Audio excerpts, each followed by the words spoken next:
Hello students, welcome to Vedantik YouTube channel. तो कैसे हैं आप लोग? आई होप आप सभी अच्छे होंगे और अपनी अपनी पढ़ाई कर रहे होंगे एंड करना भी चाहिए क्योंकि आपके एग्जाम जो नजदीक आ गए हैं। तो जैसा कि आप सभी जानते हैं कि हमारी एक सीरीज है 150 क्वेश्चंस इन जस्ट 10 डेज। ठीक है, इन क्वेश्चंस को हमने 10 पार्ट्स में डिवाइड किया है, जैसा मैं पहले भी बता चुका हूं। हम 15 क्वेश्चंस पर डे करते हैं, ठीक है ना। तो अभी तक हमने डे 2 यानी डे 2 तक हमने 2 दिन में आपके 30 क्वेश्चंस को कंप्लीट कर लिया है। अब हम आगे के 15 क्वेश्चन और करने वाले हैं, यानी 45 क्वेश्चंस आज आपके कंप्लीट हो जाएंगे। अभी तक हमने फिजिकल और इनऑर्गेनिक के टॉपिक्स पर वीडियो बनाई थी, ठीक है। अभी तक हमने ऑर्गेनिक केमिस्ट्री पर वीडियो नहीं बनाई, लेकिन आज हम ऑर्गेनिक केमिस्ट्री को इंक्लूड करने वाले हैं।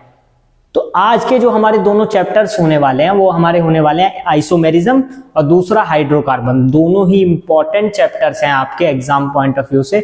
आप सभी जानते हैं इसका वेटेज भी हाई रहता है। इसमें से हर चैप्टर में से 2-2 क्वेश्चंस आने की संभावना आपकी रहती है, ठीक है। आइसोमेरिज्म में से भी और हाइड्रोकार्बन में से भी हो सकता है किसी शिफ्ट में 1-1 क्वेश्चन आए, हो सकता है किसी शिफ्ट में 2-2 क्वेश्चन इसमें से आ जाए, तो वो आपको देखना है, ठीक है। बट हम आज जो क्वेश्चन करने वाले हैं वो आपके एग्जाम पॉइंट ऑफ व्यू से जो कॉन्सेप्ट हम आज क्लियर करेंगे इन क्वेश्चंस की मदद से, वो आपके एग्जाम में बहुत हेल्पफुल होगा, ठीक है। हम इजी टू मॉडरेट क्वेश्चंस पहले करेंगे, ठीक है। हमने मॉडरेट क्वेश्चंस इसलिए रखे हैं ताकि आपकी प्रैक्टिस अच्छी हो सके, ठीक है। क्योंकि आप भी जानते हैं कि सिलेक्शन कैसे होगा मॉडरेट क्वेश्चन से। बेसिकली डिफिकल्ट क्वेश्चन करने से आपकी रैंक बनती है, पर पहले तो आपको सिलेक्शन चाहिए ना, सिलेक्शन एंड देन फिर रैंक की सोचेंगे आप। तो पहले अगर आपकी जो तैयारी है वो बहुत अच्छी नहीं है तो आपका तो ये होता है ना मेन की मॉडरेट क्वेश्चंस करके पहले मैं जस्ट क्लियरिफाई करूं और उसके बाद अप्रैल में मैं फोड़ दूंगा। और अगर आपकी तैयारी बहुत अच्छी है तो भी आप देख सकते हो, क्योंकि इसमें हमने हार्ड क्वेश्चन भी रखे हैं, मॉडरेट लेवल से अप लेवल तक भी रखे हैं, ठीक है ना।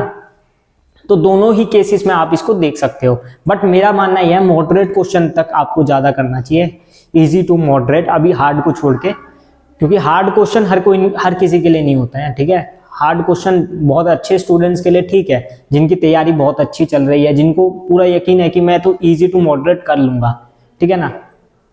तो आइए इसको देखते हैं। हम 150 क्वेश्चन सीरीज का 3rd डे हम स्टार्ट करने जा रहे हैं, ठीक है। और इन क्वेश्चंस को हम बहुत आराम से करने वाले हैं, ठीक है। कोई जल्दबाजी नहीं है। मॉडरेट लेवल के क्वेश्चंस या डिफिकल्ट लेवल के क्वेश्चंस में हम ट्रिक्स भी देखेंगे, ठीक है ना। क्योंकि ऐसा भी होता है कि आप सब कहते हो कि ट्रिक्स बताओ, ये तो 3 मिनट ले रहा है क्वेश्चन, इसको इजीली सॉल्व कैसे किया जाए 1 मिनट में, तो उसकी भी ट्रिक्स होती है, वो भी हम आज डिस्कस करने वाले हैं, ठीक है। सबसे पहले स्टार्ट करते हैं फर्स्ट क्वेश्चन से, ठीक है। बहुत इंपॉर्टेंट क्वेश्चन है ये, स्ट्रक्चरल आइसोमर बताने हमें 6-6-14 के, ठीक है, C6-14 के।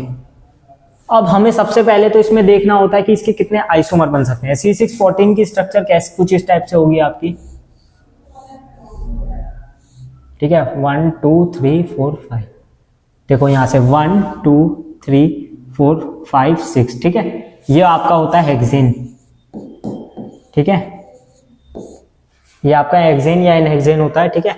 अब हमें इसकी स्ट्रक्चर्स बतानी है कि कितने स्ट्रक्चरल आइसोमर्स बन सकते हैं। आइसोमर क्या होते हैं कि मतलब जिसके डिफरेंट ना हो, मॉलिक्यूलर फॉर्मूला सेम होगा, ठीक है, स्ट्रक्चर डिफरेंट हो सकती है, ठीक है। मॉलिक्यूलर फॉर्मूला क्या होगा, सेम होगा, लेकिन स्ट्रक्चर डिफरेंट हो सकती है। स्ट्रक्चरल आइसोमर का मतलब यही होता है ना, स्ट्रक्चर में डिफरेंस कर देना।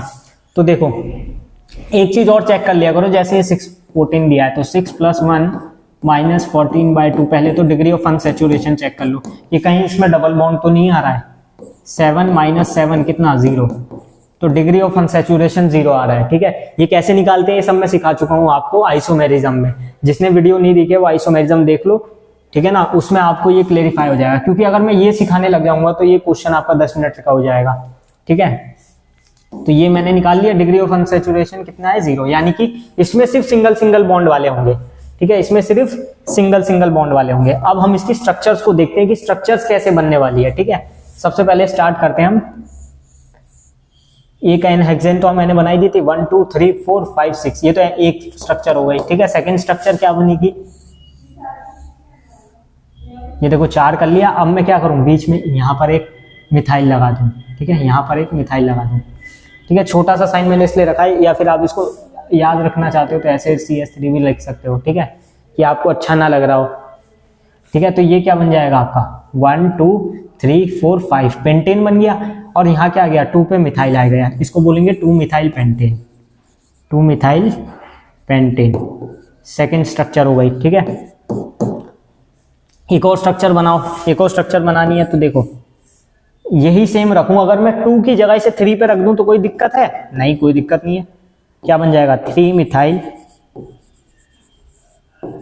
पेंटेन, ये थर्ड स्ट्रक्चर बन गई। ठीक है,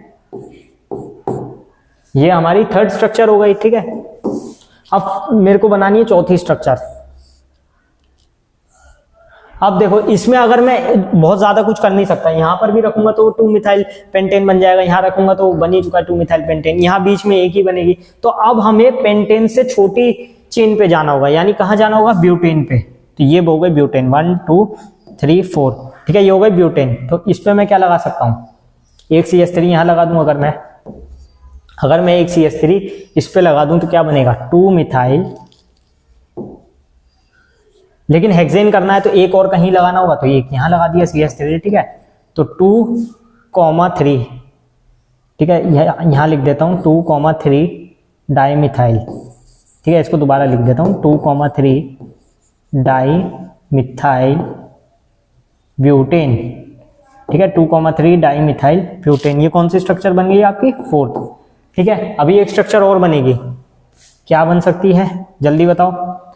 अब देखो एक हमें ऐसा भी लगाना है जिसमें 2 मिथाइल ग्रुप आ जाए एक साथ, तो वो ऐसे लगा दो, यहाँ CH3 यहाँ CH3।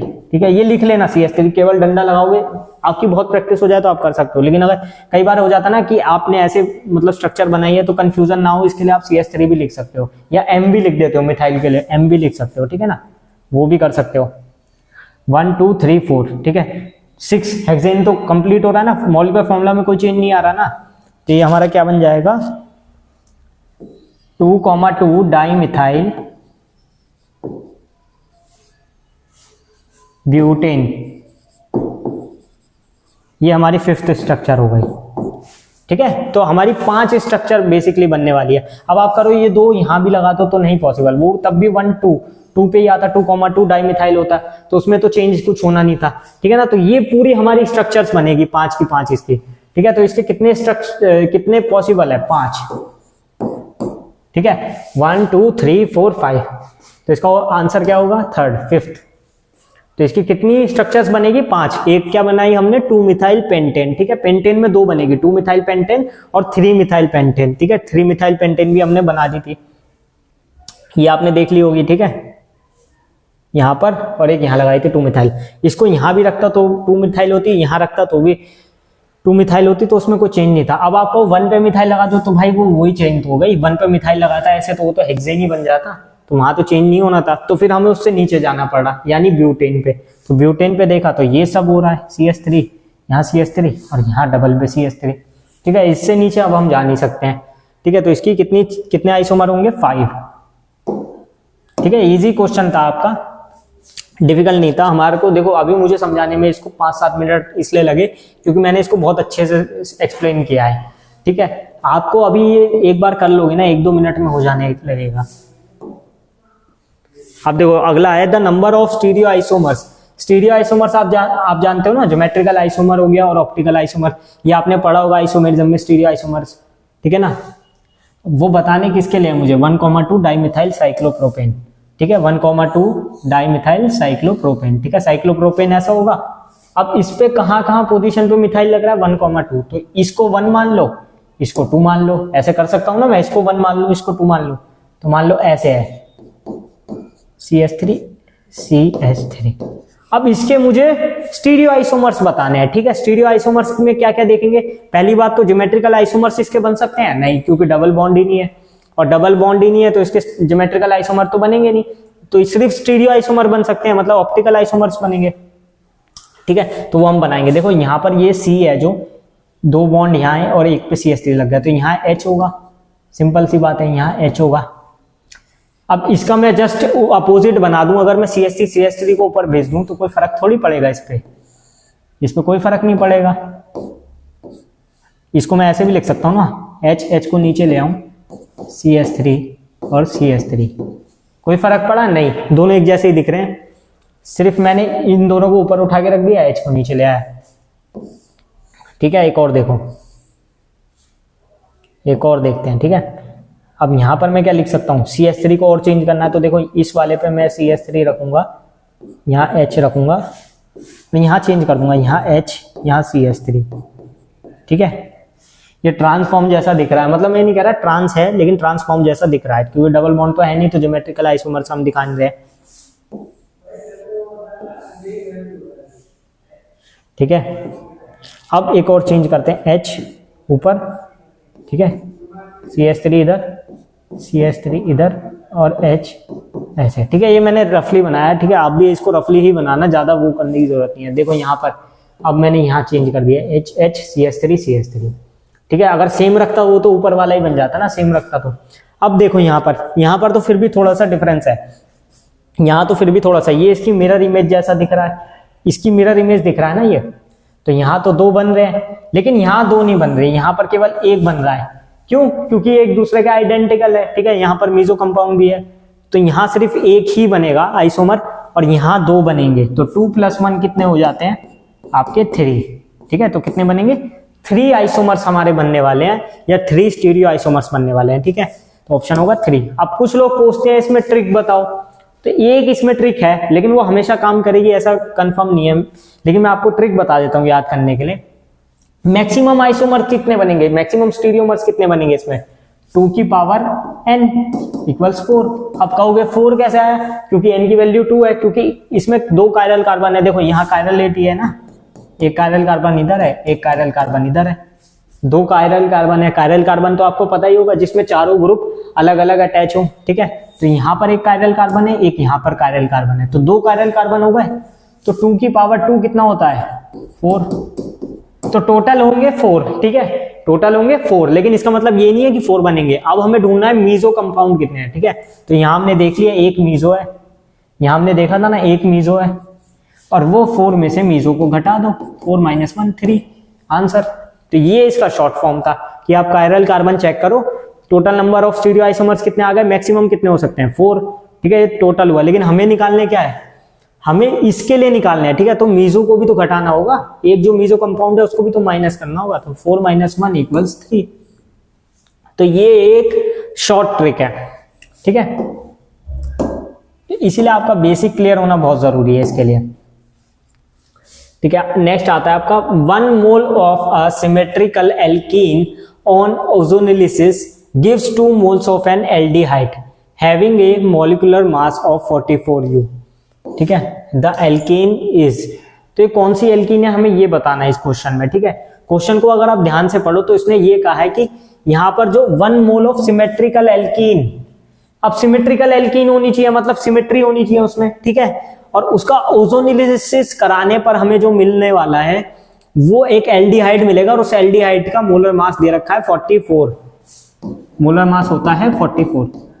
तो हम एल्डिहाइड एक एक करके चेक करते हैं। जैसे सबसे पहले कौन सा होता है HCHO, फॉर्मेल्डिहाइड। फॉर्मेल्डिहाइड का कितना होता है आप बताओ, 1 2 और ये 12 14 और 16 कितना हो जाएगा 14 और, ठीक है, इसको कैलकुलेट कर लो, 14 और 16 30 होगा, 30 होगा ना, 16 + 1 17 + 1 18 + 12 30।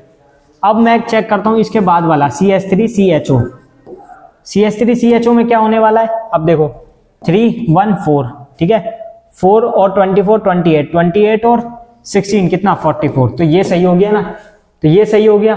तो अब इसमें हम क्या करने वाले हैं, इसमें हम क्या करने वाले हैं, देखो जल्दी 44 आ रहा है ना, तो मुझे एक चीज तो समझ आ गई कि इसमें CH3CHO बनने वाला है, ठीक है, ये चीज तो मुझे समझ आ गई, क्लियर है, CH3CHO बनेगा और कुछ बन नहीं सकता, ठीक है। तो ये तो क्लियर है, CH3CHO बनना चाहिए, ठीक है। और ओजोनिलिसिस कराने पर, ठीक है, ओजोनिलिसिस कराने पर क्या बनेगा, किसका ओजोनिलिसिस कराने पर मेरा ये बनने वाला है, कौन सी एल्कीन का, ठीक है। तो ये मुझे पहचानना आना चाहिए।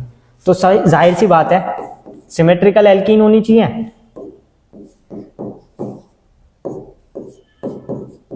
यहां देखो मैं सबसे पहले अपने से बना रहा हूं, ठीक है। मैंने मान लो ब्यूटेन ले लिया, ये सिमेट्रिकल है, ठीक है, ये सिमेट्रिकल है।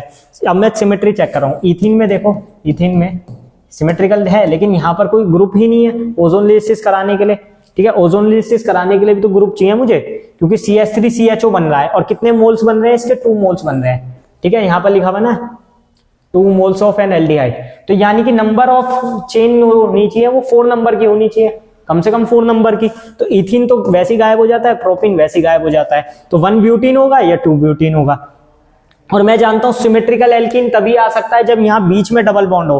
अगर मैं इस तरफ ऐसे 1 ब्यूटीन ले लूं, ये देखो CH2 CH3, ठीक है, तो क्या यहां पर सिमेट्री आ रही है? नहीं आ रही है। तो एक ही आंसर बचता है, फोर्थ 2 ब्यूटीन। बताओ क्लियर है कि नहीं? ये शॉर्ट ट्रिक से बताया। अब इसका ओजोन लिसिस आपने पढ़ रखा था, इसका ओजोन लिसिस आपने पढ़ रखा था, ओजोन लिसिस कराने पर यही आता है, ठीक है। ओजोन लिसिस की भी रिएक्शन में लिख देता हूं, मैं शॉर्ट में लिख देता हूं। 2 ब्यूटीन की जो ओजोन लिसिस की रिएक्शन होगी, क्या होता था ओजोन लिसिस कराने पर, या डायरेक्ट लिखो क्या होगा, ठीक है। ओजोन लिसिस कराने पर यहां पर डबल बॉन्ड टूट जाता था और यहां क्या आ जाता था? ऑक्सीजन, ठीक है, ठीक है। और यहां ऑक्सीजन, यहां ऑक्सीजन, इस टाइप से बनता था। अब फिर इसका रिडक्शन करवाया जाता था। फिर इसका क्या करवाना जाता था? रिडक्शन। Zn क्या करेगा? एक ऑक्सीजन यहां से ले लेगा और बाकी इन सबको अलग अलग कर देगा, इन सबको अलग अलग कर देगा। क्या बन जाएगा? CH3C double bond OH, CH3CHO, और एक और वहां पर भी यही बनेगा तो 2, तो CH3CHO। तो क्या बन जाएगा? एसिटाल्डिहाइड। बोलो समझ आया कि नहीं? अभी से 1 मिनट आप नोट करो, मैं आपको 2 मिनट का ब्रेक देता हूं, ठीक है। इसको आप समझ लो अच्छे से, इतने में पानी पी लेता हूं।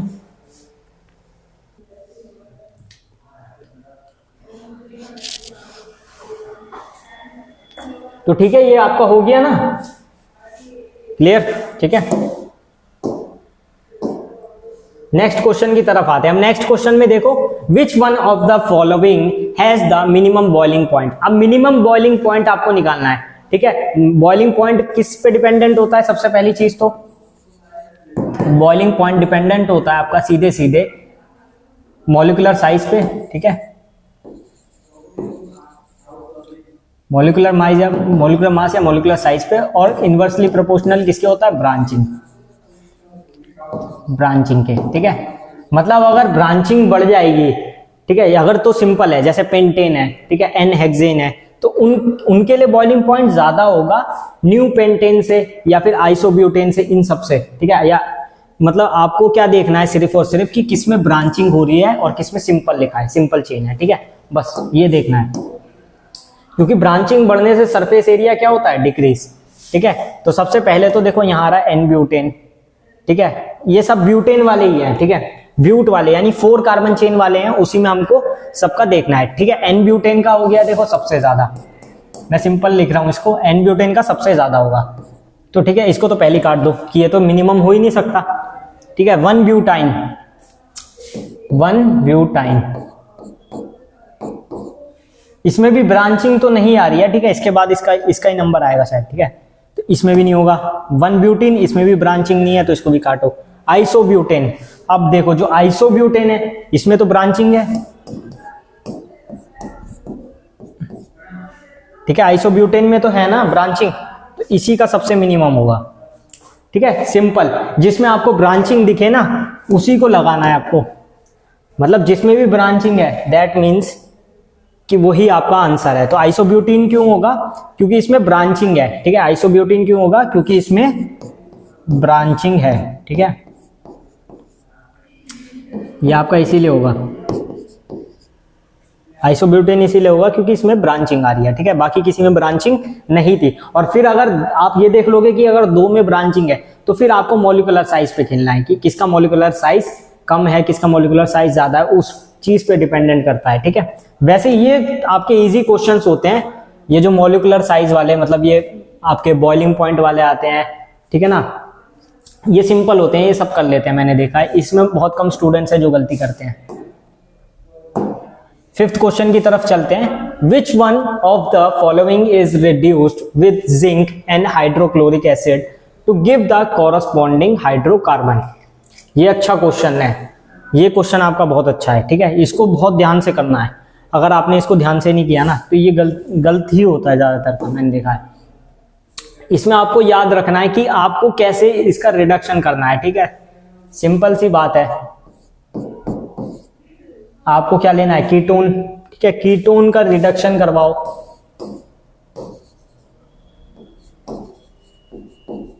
इस टाइप से, ठीक है। इसका जब हम रिडक्शन करवा देंगे ना तो हमें क्या मिलता है, हाइड्रोकार्बन मिलता है। और कौन सा हाइड्रोकार्बन मिलता है ये याद रखो, ठीक है। हम वैसे लेते थे जैसे RCOR वाला, RCOR ऐसे लेते थे ना, और उसका जब हम रिडक्शन करवा देते थे,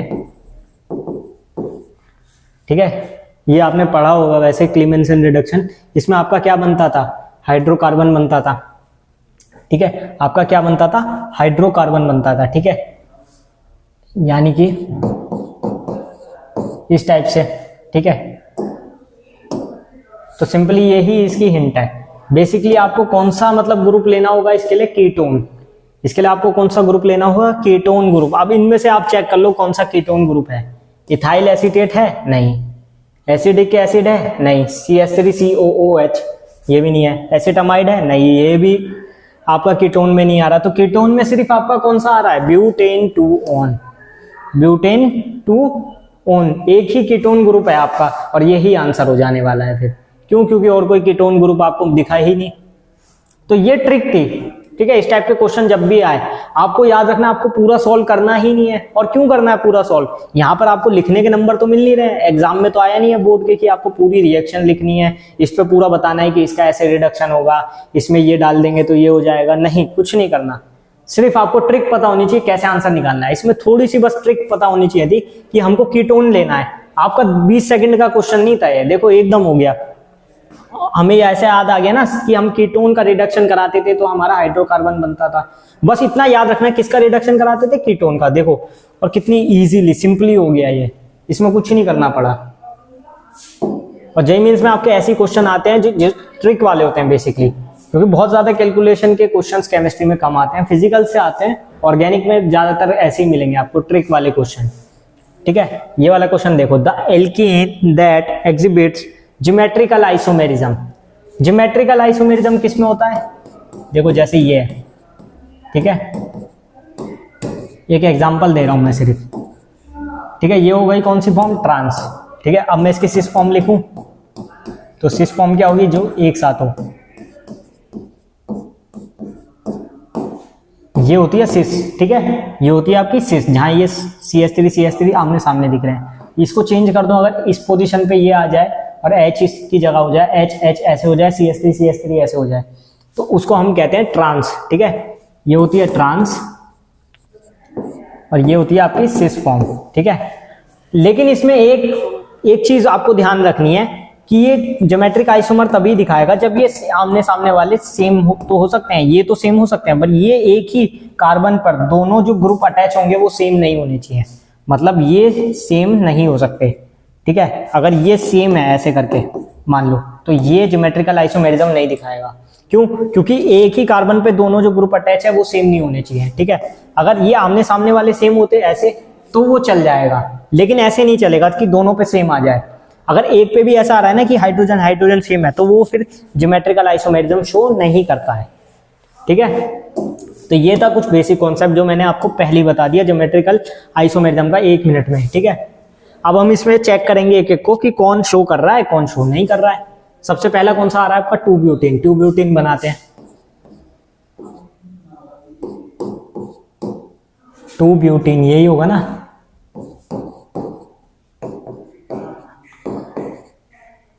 अब मैं इसको वैसी फॉर्म में बना के देखता हूँ सिस ट्रांस में, क्या ये कर पाएगा। H इधर आ गया, CH3 इधर आ गया, यहाँ पर भी H ऐसे आ गया, CH3 ऐसे आ गया। या फिर इसको ऐसे भी लिख सकता हूँ, C डबल बॉन्ड D, क्योंकि यहाँ कॉन्फ़िगरेशन तो फिक्स है नहीं। ऐसे भी लिख सकता हूँ, तो दोनों की सिस एंड ट्रांस फॉर्म बन रही है। दैट मीन्स ये ज्योमेट्रिकल आइसोमेरिज्म शो कर रहा है। दोनों में अटैच ग्रुप अलग अलग है। ठीक है ना, ये तो सेम हो ही सकते हैं। ये कौन सी फॉर्म थी, सिस, और ये नीचे वाली कौन सी फॉर्म थी, ट्रांस। यहाँ अलग अलग है तो ठीक है, तो इसमें तो ज्योमेट्रिकल आइसोमेरिज्म शो हो जाएगा। बाकी के भी चेक कर लेते हैं। अब आप कहने लग जाओ क्या पता एक से ज्यादा आंसर आ रहे हो, तो वो भी चेक कर लेते हैं। ठीक है ना, सेकंड ऑप्शन में हमको दिया है 2-मिथाइल 2-ब्यूटीन। 2-मिथाइल 2-ब्यूटीन। अब मैं डायरेक्ट ही बनाऊंगा। ठीक है, 2-मिथाइल 2-ब्यूटीन दिया है ना, तो सेकंड वाले पे यानी सेकंड वाला कौन से होगा, जैसे मैंने यहाँ से नंबरिंग स्टार्ट की इस वाले से 1 2, तो इस पे एक और मिथाइल है, ठीक है, यही होगा ना, मिथाइल 2 ब्यूटीन, 2 मिथाइल 2 ब्यूटीन। तो ठीक है, तो पहले मैंने ब्यूटीन लिख दी, यहाँ H की जगह CH3 आ गया, क्यों, क्योंकि सेकंड वाले पे मुझे मिथाइल लगाना था, तो ये तो गलत हो गया, क्यों, क्योंकि दोनों साइड मिथाइल, दोनों साइड CH3 तो ये पॉसिबल है नहीं। अगला चेक करो प्रोपीन, इसमें तो वैसे ही नहीं होगा, इसमें क्यों नहीं होगा, प्रोपीन ऐसे होगा आपका, देखो, ठीक है, 1 2 3 प्रोपीन, प्रोपीन वैसे भी नहीं है, 2 पे भी नहीं है प्रोपीन, प्रोपीन ऐसे है डायरेक्ट, और इजीली समझो। तो ये तो देखो, इसका जब मैं ऐसे बनाऊंगा तो यहाँ हाइड्रोजन दोनों जगह पर सेम आ गया, यहाँ पर हाइड्रोजन क्या आ गया, दोनों जगह पर सेम आ गया ना हाइड्रोजन, तो क्या ये शो करेगा, नहीं। 2 मिथाइल प्रोपीन का चेक करो, प्रोपीन,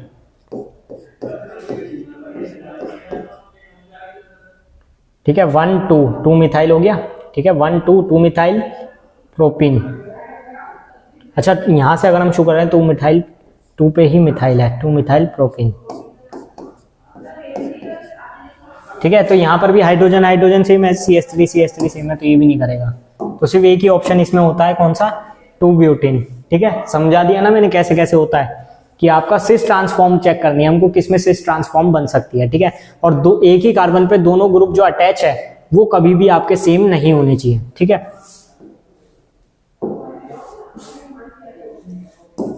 सिक्स्थ हो गया, अब आता है आपका 7th, ठीक है। 7th क्वेश्चन देखो, out of the following alkene that exhibits optical isomerism. अब हमें बताना है कि ये सब जो हमें एग्जांपल दिए हुए हैं एल्कीन के, इसमें से कौन है जो ऑप्टिकल आइसोमेरिज्म शो कर रहा है। ऑप्टिकल आइसोमेरिज्म की कंडीशन क्या होती है कि उसमें कायरलिटी चेक करनी होती है हमें, क्या, कायरलिटी, कायरल कार्बन हमें चेक करने होते हैं, ठीक है। तो इसमें हम सब में चेक करेंगे एक एक करके, और ये बहुत अच्छा क्वेश्चन है आपका ऑप्टिकल आइसोमेरिज्म का कॉन्सेप्ट क्लियर करने के लिए, ठीक है। क्यों, क्योंकि इसको देखने के बाद आपको optical activity, optical inactivity, optical isomerism का पता चल जाएगा, ठीक है। जैसे यहां देखो 2 मिथाइल 2 पेंटीन, मैं डायरेक्टली लिखता हूं, ये बन गए आपके पेंट फॉर्म। 2 पे क्या लिखना है मुझे, मिथाइल, 2 पे मिथाइल, तो फिर पेंटीन यहां बनी ना, 2 मिथाइल, पेंटीन भी 2 पे, रुको यहां पर, ठीक है, और मिथाइल भी इस पे 2 मिथाइल, ठीक है, 1 2 3 ऐसे लिख लो, 1 2 3 4, ठीक है, H,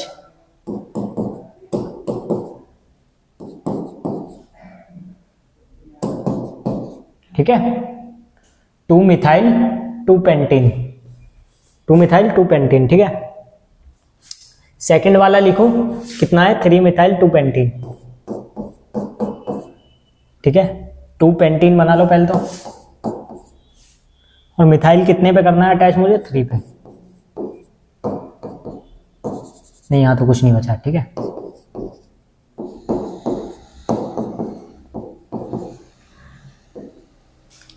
four methyl 1 pentene,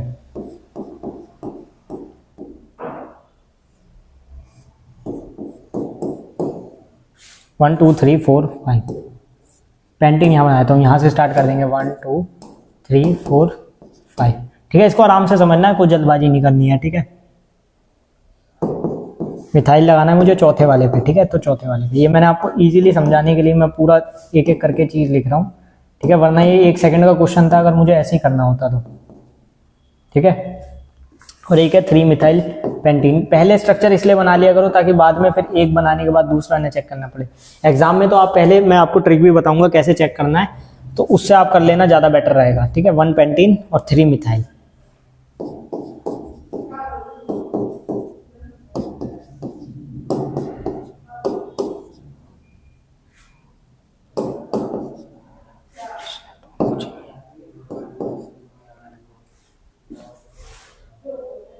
two methyl 2 pentene, ठीक है। कायरलिटी चेक करो। कायरलिटी कैसे चेक करोगे आप? कायरलिटी का मतलब यह है कि कार्बन पे एक भी ग्रुप सेम नहीं होना चाहिए। कार्बन पर एक भी, जैसे यहाँ CH3 पे आप देखो तीनों H सेम है ना, तो ये तो होगा नहीं, ठीक है ना। यही चीजें आपको चेक करनी होती है। अब इनमें से अगर मुझे कहीं कायरलिटी देखनी है, देखो डबल बॉन्ड के आसपास वालों पे अगर मैं देखूं, ठीक है, डबल बॉन्ड के आसपास वालों पे देखूं तो यहाँ पर क्या कायरलिटी हो सकती है? नहीं हो सकती। यहाँ पर हो सकती है? नहीं हो सकती। ठीक है, दोनों CH3 से जुड़े हुए हैं, तो यहाँ कायरलिटी होगी? नहीं होगी। सिंपल सी बात है। आप यहाँ देखो, यहाँ पर देखो डबल बॉन्ड डबल और सिंगल बॉन्ड CH3, ठीक है, इस वाले पे आप चेक करो, यहाँ CH3 से जुड़ा है, यहाँ अलग से जुड़ा है। ठीक है, यहाँ पर देखो ये CH3 से जुड़ा है और एक हाइड्रोजन है, तो यहाँ तो कायरलिटी दिख रही है, यहाँ पर तो कायरलिटी शो हो रही है। ठीक है, और यहाँ कोई प्लेन ऑफ सिमेट्री नहीं है, ये भी आपको चेक करना होता है। ठीक है, प्लेन ऑफ सिमेट्री क्या होती है? जैसे देखो R डॉट R, ठीक है, तो यहाँ प्लेन ऑफ सिमेट्री आ जाएगी, यहाँ पर प्लेन ऑफ सिमेट्री आ जाएगी, मतलब एक जैसे है। ठीक है,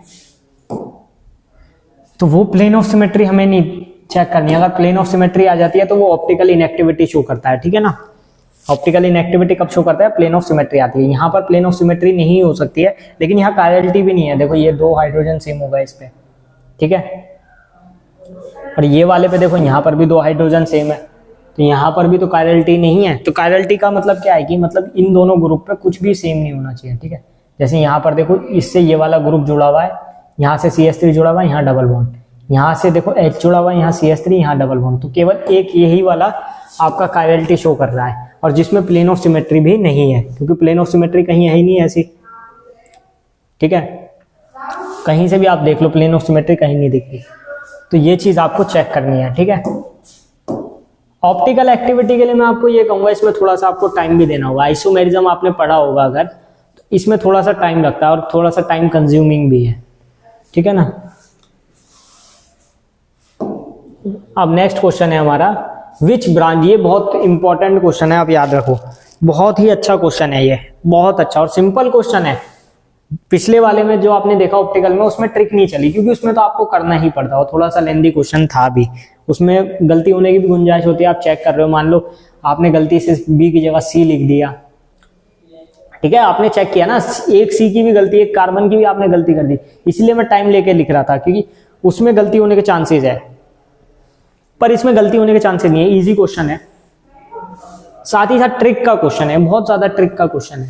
ठीक है, आप पूरा करने जाओगे 1 मिनट लगेगा, ऐसे देख लोगे ना आप, तो ट्रिक से 2 मिनट में कर दोगे, पर पहले मैं आपको पूरा क्वेश्चन करवाऊंगा, उसके बाद मैं आपको ट्रिक भी बताता हूँ। ठीक है, which branched chain isomer of the hydrocarbon with molecular mass 72, molecular mass दिया 72, अभी हम इसकी तरफ नहीं देख रहे। ठीक है, isomer of mono substitute alkyl halide, isomer of mono substituted alkyl halide, मतलब उस पे एक ही एल्किल हैलाइड लगेगा। ठीक है ना, जैसे होता है ना RCl, मतलब एक ही सब्स्टिट्यूट होगा, मतलब जो भी हैलाइड होगा, क्लोराइड होगा, फ्लोराइड होगा, RX, इस टाइप से समझो, वो एक ही लगना है। ठीक है, आप समझ गए कैसे करने की मैं बात कर रहा हूँ।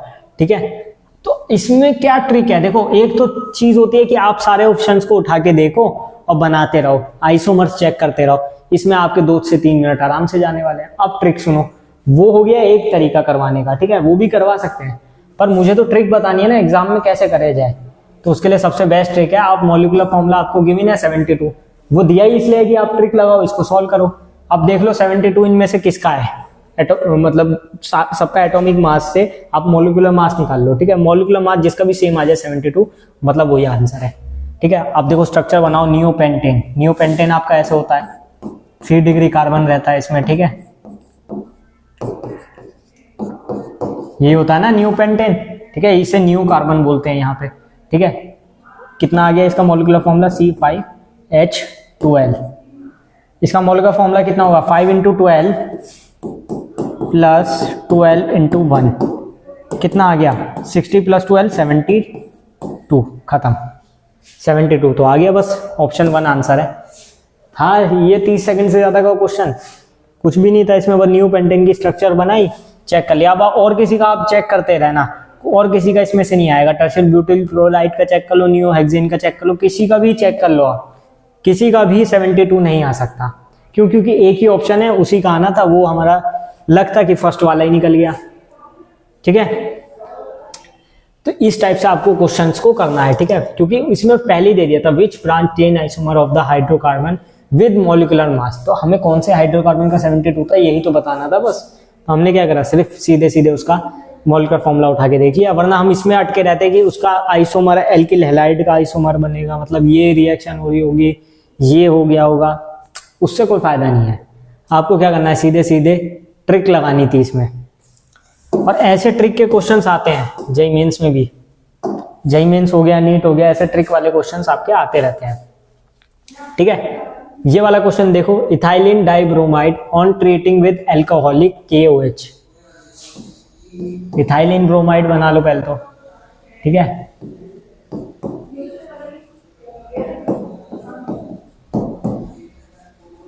ठीक है, इथाइलिन ब्रोमाइड बना दिया, इसको रिएक्ट करा रहे हैं एल्कोहलिक KOH,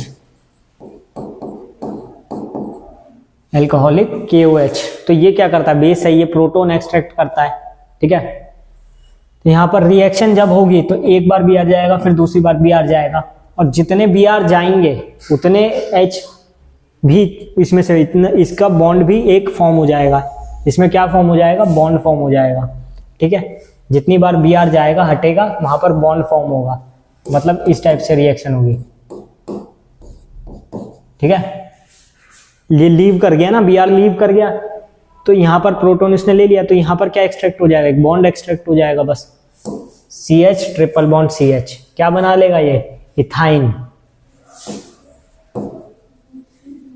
क्या बना लेगा, इथाइन। ये एक रिएक्शन भी है आपकी, आपने थोड़ा सा पढ़ा भी होगा, जब हाइड्रोकार्बन आप पढ़ रहे थे तो उसमें जब आपने एल्कीन्स एल्काइंस जब पढ़ा होगा, एल्काइंस में ये आती है रिएक्शन, उसमें आपने पढ़ा होगा। ठीक है ना, और केमिकल रिएक्शन भी है एक एल्कीन की। ठीक है ना, केमिकल रिएक्शन भी कहते हैं इसको एल्कीन की। और ये देखो प्रिपरेशन भी है इथाइन की, दोनों चीज इसमें हो रही है, तो इंपॉर्टेंट तो है ही। तो इसमें आपका हो जाएगा C2H2। ये कोई बहुत डिफिकल्ट क्वेश्चन नहीं था, ये तो आपने पढ़ ही रखा है। ठीक है ना, बेस क्या करता है, प्रोटोन एक्सट्रैक्ट करता है। ठीक है ना,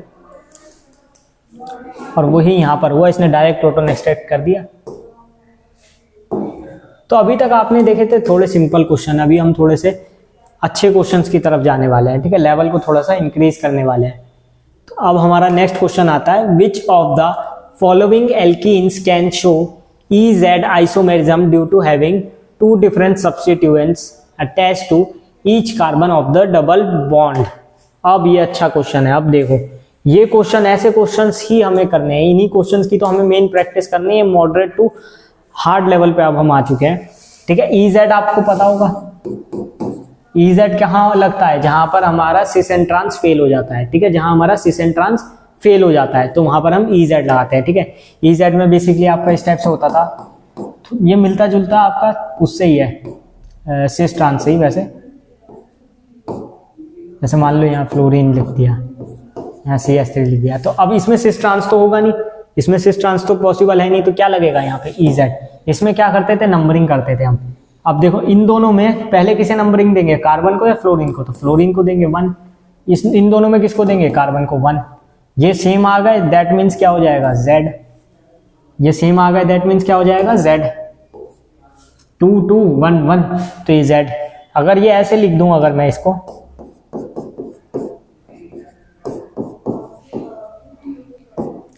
अगर मैं इसको इस टाइप से लिखूं, ये 1 हो जाएगा इन दोनों में, ये 2 हो जाएगा, यहाँ पे यहाँ 1 होगा, यहाँ 2 होगा।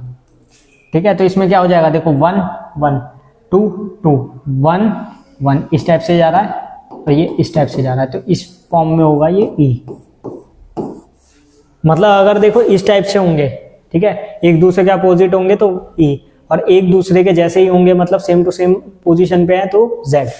ठीक है, तो ये इसका बेसिक फंडा होता है EZ का। EZ वहां लगता है जहां पर आपका सिस ट्रांस फेल हो जाता है, और इसमें भी वही कंडीशन है सिस ट्रांस वाली, कि जो भी आपके मतलब ग्रुप जुड़े हुए वो सेम नहीं होने चाहिए, सेम कार्बन से सेम ग्रुप अटैच नहीं होना चाहिए। ठीक है, तो वो चीज हमें देखनी है। जैसे सबसे पहले हम चेक करेंगे इथीन में, तो इथीन तो आपका बेसिकली यही हो गया, हाइड्रोजन हाइड्रोजन हाइड्रोजन हाइड्रोजन, तो ये तो करेगा ही नहीं है, तो कुछ भी नहीं है, तो ज्योमेट्रिकली नहीं कर पाएगा, क्योंकि इसमें सिस ट्रांस भी नहीं होगा, इसमें EZ भी नहीं लगेगा, तो इसमें तो कुछ भी नहीं होगा। ब्यूटीन चेक करो,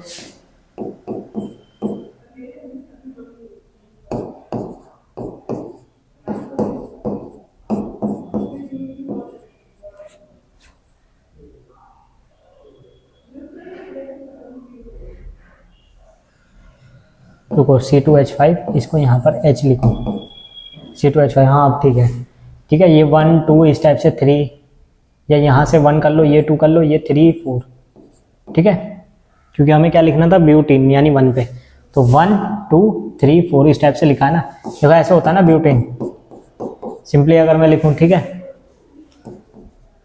इसमें क्या करा, देखो यहाँ पर CH2 था, उसका हाइड्रोजन हाइड्रोजन, ठीक है, डबल बॉन्ड C के साथ ये दोनों वाले लिख दिए पहले, तो C2H5 हो जाता है ना, CH3 CH2 इस टाइप से, तो C2H5 और यहाँ पर H, ठीक है। लेकिन होगा इसमें भी नहीं, इसमें पूरा वो मत देखो आप, दोनों जगह हाइड्रोजन है तो ये होगा ही नहीं, ठीक है। तो इन दोनों में तो नहीं है, इन दोनों को तो हमने काट दिया, ठीक है। 3 क्लोरो 2 ब्यूटीन का चेक करो, 3 क्लोरो 2 ब्यूटीन, ब्यूटीन है ना, ठीक है। ब्यूटीन के लिए 4 कार्बन तो आ गए, ठीक है। 2 ब्यूटीन का तो ये चल जाएगा, ठीक है। अब ये कह रहा है 3 पे क्लोरो है, तो फर्स्ट किसको मानेंगे, इसको मान लेते हैं 1 2 3, तो यहाँ पर क्या रख दिया है, क्लोरीन, तो यहाँ हाइड्रोजन होगा। अब बताओ, इसमें चेक करके बताओ, क्या इसमें हमारा EZ लगने वाला है कि नहीं लगने वाला है, ठीक है। तो देखो यहाँ सिस ट्रांस भी नहीं होगा, ठीक है, क्योंकि क्लोरीन अलग है, लेकिन EZ इसमें हो जाएगा क्योंकि कोई भी सेम नहीं है, ठीक है। CH3H CH3Cl तो सेम तो है नहीं कार्बन पे, तो यहाँ पर EZ लग सकता है। और इसकी क्या फॉर्म होगी ये भी देखो, इन दोनों में किसको प्रेफरेंस, क्लोरीन को, इन दोनों में कार्बन को, इन दोनों में इसको, इन दोनों में इसको, ठीक है। तो 2 2 अलग है, 1 1 अलग है, तो ये कौन सी फॉर्म हो गई, E फॉर्म, ये फॉर्म हो गई ना। प्रायोरिटी ग्रुप वाले अलग अलग है, ऑपोजिट है, तो क्या हो जाएगा, E, तो यानी ये शो करेगा। तो आखिरी तो चेक ही नहीं करना प्रोपिन पे, जब हमारा आ गया है, ठीक है। वैसे भी हमने 2 तो चेक ही कर लिए हैं, ये भी आप चेक कर लेना, प्रोपिन में भी नहीं होगा, प्रोपिन की ऐसी होगी स्ट्रक्चर, ठीक है। इसमें भी कहाँ होगा, देखो दोनों जगह हाइड्रोजन सेम आ जाएगा बनाने पे, इस टाइप से,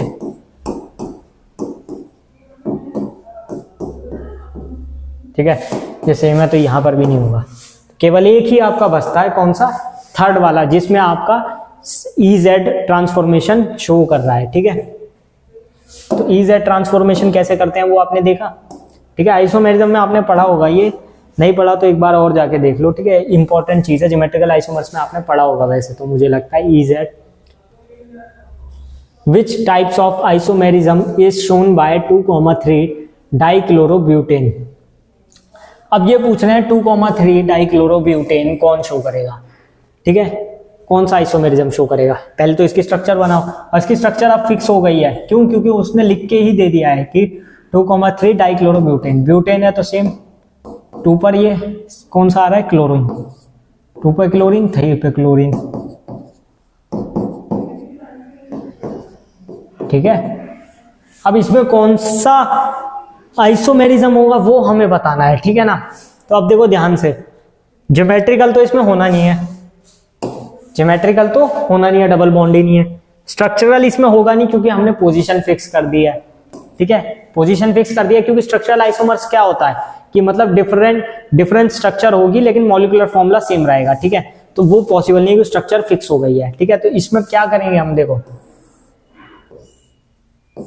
इसे मैं फिशर में बनाता हूँ CH3, क्योंकि इसका कॉन्फ़िगरेशन फिक्स कर दिया है, CH3 एक कार्बन यहाँ पे, एक कार्बन यहाँ पे, ठीक है। और फिर क्या है, यहाँ पर है H, यहाँ पर है Cl, यहाँ पर है H, यहाँ पर है Cl। तो इसमें ऑप्टिकल आइसोमेरिज्म हो सकती है अगर हम देखें तो ध्यान से। इसकी मिरर इमेज बना देता हूँ, मिरर इमेज में क्या होगा, चेंज हो जाएगा, ठीक है ना। एक और बन सकता है, एक और में क्या करेंगे, यहाँ Cl ले आएंगे, यहाँ H रख देंगे, ठीक है, यहाँ Cl लेंगे, यहाँ H रख देंगे, ऐसी इसकी 4 फॉर्म बन सकती है। तो वो आप देखते रहना, पर इसमें ऑप्टिकल आइसोमेरिज्म शो होने वाला है। तो इसमें कौन सा होगा, ऑप्टिकल आइसोमेरिज्म, ठीक है। इसको हटा देते हैं हम।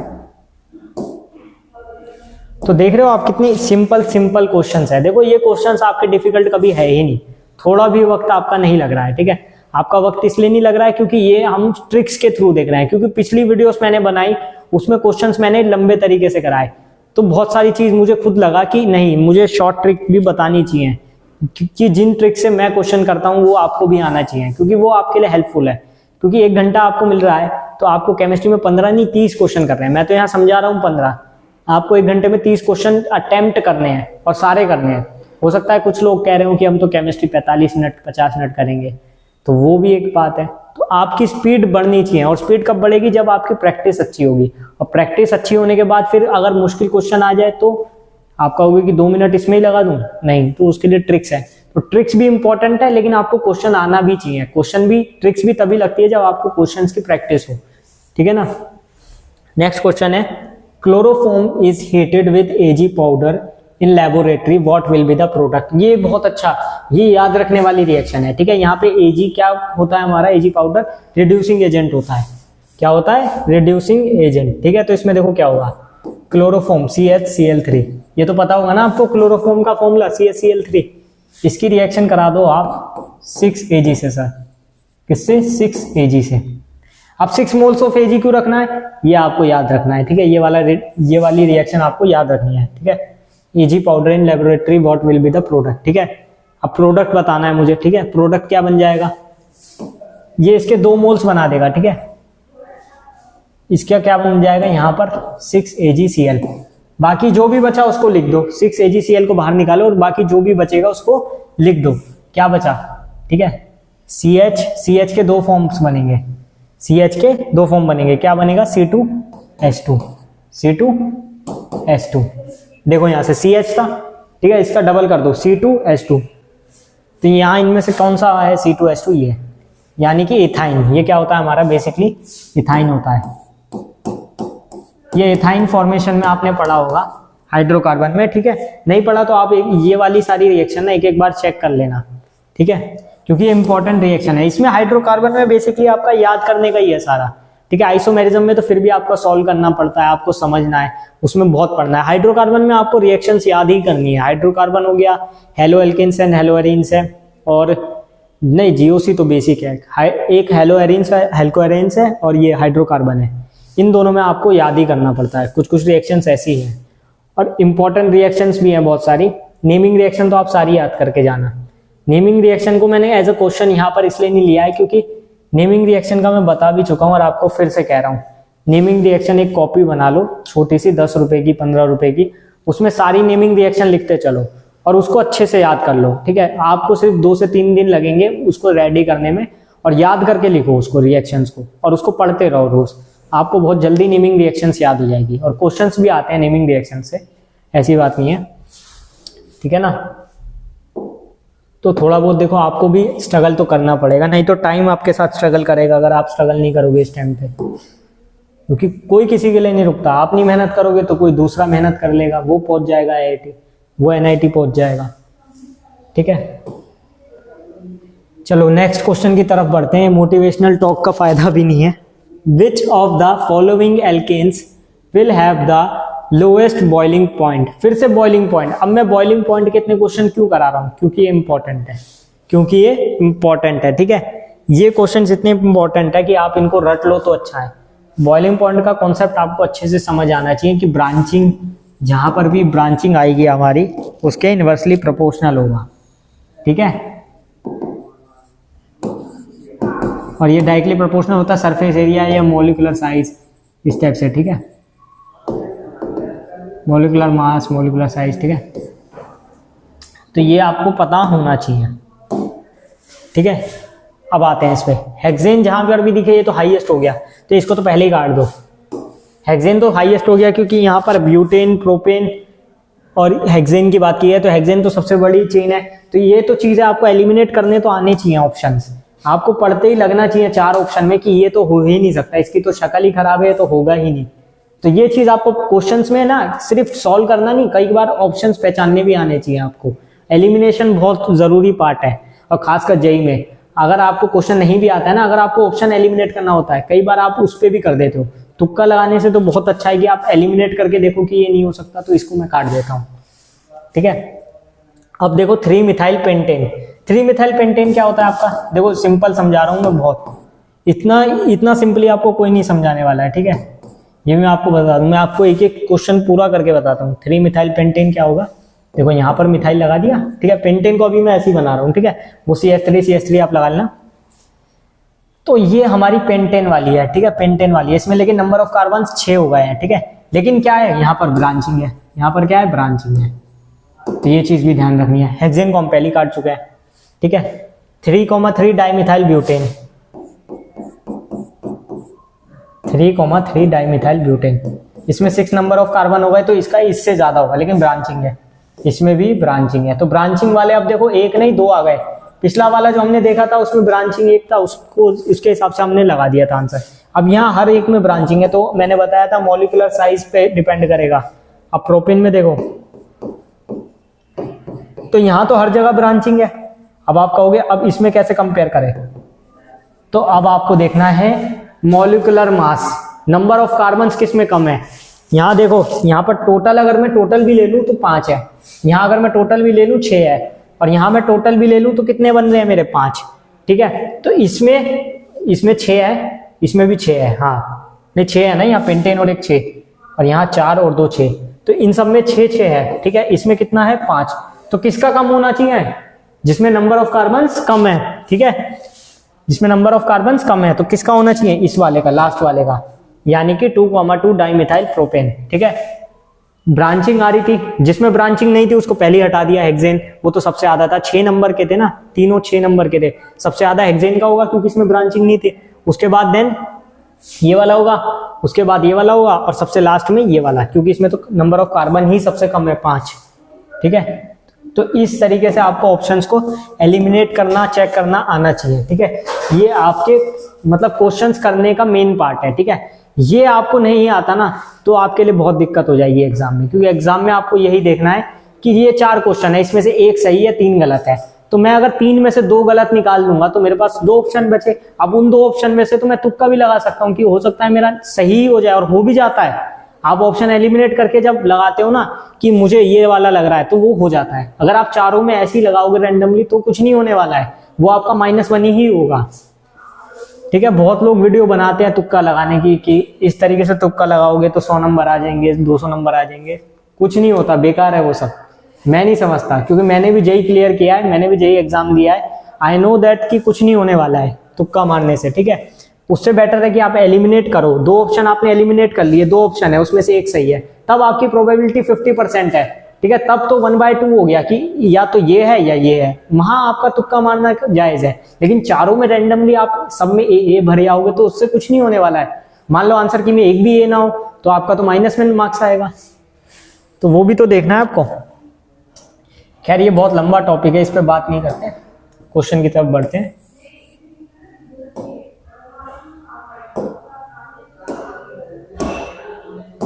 ठीक है, ये वाला क्वेश्चन देखो, how many tautomerism can you draw for the following ketone, ठीक है। अब टोटोमेरिज्म आपको पता होगा, टोटोमेरिज्म अगर नहीं पता तो मैं थोड़ा सा आपको बेसिक आइडिया दे देता हूँ। टोटोमेरिज्म वहां होता है जहां अल्फा हाइड्रोजन होते हैं, क्या होते हैं, यहाँ पर अल्फा हाइड्रोजन होते हैं, ठीक है। अल्फा हाइड्रोजन मतलब देखो जैसे ऐसे लिख रहा हूँ, CH3 C double bond O CH3, अगर मैंने मान लो ये लिख दिया तो अब देखो ये हो गया मेरा मेन कार्बन, इसके साथ वाले कार्बन क्या होता है, अल्फा कार्बन, और इसके साथ जो हाइड्रोजन जुड़े हुए हैं वो होते हैं हमारे अल्फा हाइड्रोजन, यानी इस पे 3 अल्फा हाइड्रोजन है, ठीक है। ये मैं एक चेक बता रहा हूं आपको सिर्फ, ठीक है। वही हमें यहां चेक करना है। अगर मैं इस स्ट्रक्चर को देखूं, इस स्ट्रक्चर को ही अगर मैं देखूं तो ये देखो, ये वाला कार्बन इसके पास, ये वाला कार्बन इसके पास, ये वाला कार्बन, ठीक है। यहाँ पर एक हाइड्रोजन है और यहाँ पर भी हाइड्रोजन है, यहाँ पर 2 हाइड्रोजन है, ठीक है, और यहाँ पर 1 हाइड्रोजन है, ठीक है। तो इसके पास अल्फा हाइड्रोजन तो है, तो यानी कि ये टोटोमेरिज्म तो शो करेगा, टोटोमेरिज्म तो शो करेगा। अब इसकी इनोल फॉर्म बनाए, अगर हम इसकी इनोल फॉर्म बनाए तो क्या क्या बनेगी, एक तो 2 फॉर्म बन सकती है इसकी, वैसे क्यों, क्योंकि एक यहाँ से भी अल्फा हाइड्रोजन, एक यहाँ से भी है, तो एक तो बन जाएगी आपकी ये। इनोल फॉर्म में क्या बनता था, अल्कोहल, इनोल, ऑल किसके लिए आता है, अल्कोहल के लिए आता है, OH, और डबल बॉन्ड यहाँ पर टूटेगा तो क्या बन जाएगा, डबल बॉन्ड यहाँ पर आ जाएगा, ठीक है ना। अल्फा हाइड्रोजन ये वाला ले लिया, यहाँ डबल बॉन्ड बना दिया। दूसरी क्या बनेगी, दूसरी अगर मैं यहां ना लेके यहां पर लाऊं, इसको हटा दूं, यहां ले आऊंगा तो क्या बन जाएगी, तो ये भी तो बन सकती है ना फॉर्म तो ये भी बन सकती है। तो 2 इनोल फॉर्म इसकी बनेगी, और आंसर क्या है इसका, how many tautomers can you draw for the following ketone, तो कितना हो जाएगा 2। ठीक है, समझ आ गया कैसे किया हमने देखा अल्फा हाइड्रोजन कहाँ है। ठीक है, अल्फा हाइड्रोजन यहाँ पर है, एक यहाँ पर है, तो यहाँ दोनों पे बनेगा ना, एक बार यहाँ पर आ जाएगा ये चेंज होके और एक बार यहाँ पर आ जाएगा। ठीक है, अल्फा हाइड्रोजन जरूर चेक कर लेना टोटोमेरिज्म के लिए। ठीक है ना, अल्फा हाइड्रोजन आपको पहले चेक करना है। ठीक है, the reagent needed for converting this, अब देखो ये लिंडार कैटलिस्ट, कैटेलिक हाइड्रोजिनेशन, ये वाले क्वेश्चंस आपके बहुत आते हैं। ठीक है, सिस ट्रांस एल्कीन के लिए भी, ट्रांस एल्कीन के लिए कौन सा वाला यूज करेंगे, सिस बनाना है तो कौन सा यूज करेंगे, ये आप पढ़ लेना, ये आपको मिल जाएगा। ठीक है, हाइड्रोकार्बन में, एल्कीन एल्काइंस में। ठीक है, एल्कीन प्रिपरेशन में भी आपने पढ़ा होगा। ठीक है ना, एल्काइन की केमिकल रिएक्शन में भी आपने पढ़ा होगा। ठीक है, वैसे बेसिकली एल्कीन की प्रिपरेशन में ज़्यादा आपने देखा होगा। डिहाइड्रोजिनेशन करते थे, एल्कीन से एल्कीन्स बनाने के में देखा था हमने, और एल्काइन से एल्कीन बनाने में। ठीक है, तो देखो इसके लिए क्योंकि यहाँ पर स्ट्रॉन्ग ग्रुप जुड़े हुए हैं, फिनाइल फिनाइल, तो हाइड्रोजन कैटलिस्ट से काम नहीं होगा, या LiLH4 से भी नहीं होगा। तो हमें क्या चाहिए, स्ट्रॉन्ग रिएजेंट चाहिए हमें। इसके लिए क्या चाहिए, स्ट्रॉन्ग रिएजेंट। ठीक है, स्ट्रॉन्ग रिएजेंट चाहिए, और वो कौन सा होता है सबसे ज्यादा, LiNH3।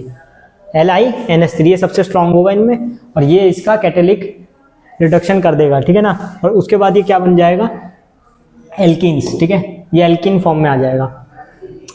ये आपने पढ़ा होगा, मतलब जब एल्कीन फॉर्मेशन में भी आपने पढ़ा होगा, इस टाइप से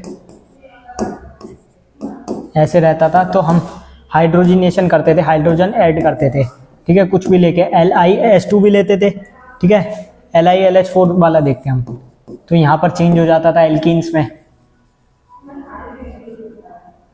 ठीक है,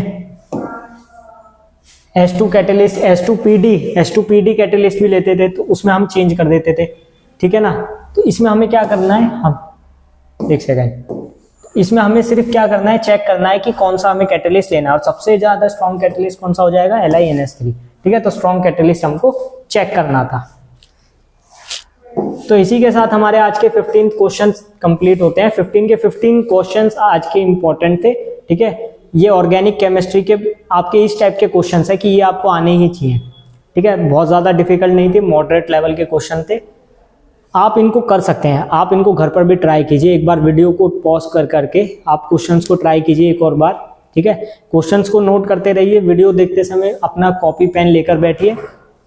ठीक है ना, मेरे ख्याल तो ये अच्छे क्वेश्चंस हैं, आपको ये सभी करने चाहिए। ठीक है, और अगर आपको वीडियो अच्छी लगी हो तो आप लाइक शेयर सब्सक्राइब कर सकते हैं, और हमारी इसी सीरीज़ की नई नई वीडियोस भी आएगी। 10 दिन तक हमारी ये सीरीज़ चलने वाली है, तो इसीलिए मैं चाहता हूँ कि आप इस चैनल को सब्सक्राइब रखें और हमारी आने वाली सभी वीडियोस को देखते रहें। ठीक है, थैंक यू।